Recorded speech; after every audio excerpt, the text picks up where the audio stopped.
ఒక మనిషి తన తండ్రి వదిలిపెట్టిన చివరి బియ్యాన్ని ఒక గిన్నెలో వేసేస్తాడు. మరుసటి ఉదయం చూసేసరికి ఆ బియ్యం మొత్తం బంగారు గింజలుగా మారిపోతుంది.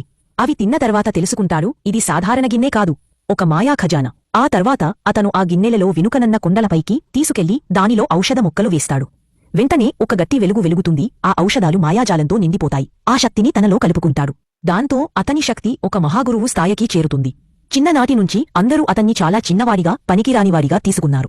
ఒకసారి కొండపై నుంచి నీళ్లు తెచ్చినప్పుడు అతని సీనియర్ గురువు అతన్ని అవమానిస్తూ, నీ తెచ్చిన నీళ్లు మురికిగా ఉన్నాయి, పోయి మరో 100 బిందెలు తెచ్చిరా అని అంటుంది. అతని అప్పటికీ తన శక్తి బయటపెట్టడం ప్రమాదకరమని తెలుసు. ఆ తర్వాత ప్రతిరోజూ రహస్యంగా సాధన మొదలు పెడతాడు. కేవలం 5 సంవత్సరాల్లోనే దేవతలంత శక్తిని పొందుతాడు. అందరికీ పెద్ద శిష్యుడే గెలుస్తాడని నమ్మకం. కాని ఈ మనిషి కూడా పోటీలో పాల్గొనాలని చెబుతాడు. అందరూ నవ్వుతారు. కొందరు అతనికి పోటీలో పాల్గొనే అర్హత లేదని కూడా అంటారు. పోటీ మొదలవుతుంది. 4 కత్తులు ఒక మెట్లు ఉన్న వేదికపై ఉంచుతారు. ఎవరు ఎంత ఎత్తుకి ఎక్కుతారో వాళ్ల ర్యాంకు అంత ఎత్తులో ఉంటుంది. అతి పైభాగంలో 2000 ఏళ్లుగా ఎవరో తాకని ఒక ప్రత్యేక కత్తి ఉంది. మొదటి శిష్యుడు ముందుకు వెళ్తే ఆ కత్తి అతన్ని ఒక్కసారిగా తోసేస్తుంది. రెండోవాడు జాగ్రత్తగా వెళ్తాడు, కాని మొదటి మెట్లుపైనే వాలిపోతాడు. ఇది చూసి మిగతావాళ్లు భయపడిపోతారు. ఆ తరువాత పెద్ద టీచర్ అన్నయ్య గర్వంగా ముందుకు వస్తాడు.